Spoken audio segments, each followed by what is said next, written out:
Let's see how you can send a dynamic image during the bot journey. So once you have created your bot anywhere in the bot flow, click on send message option and select the option of image message. Now here you will see the option of dynamic. So you need to create a dynamic image experience earlier.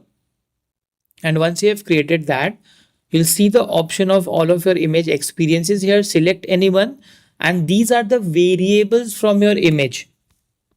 So you can map those variables with any of the fields here. So for now, let me select the name here. So this becomes the WhatsApp name of the user. In case you have any data in custom field from previous steps, you can also map that. And if you want to add a caption text, you can surely add a caption text.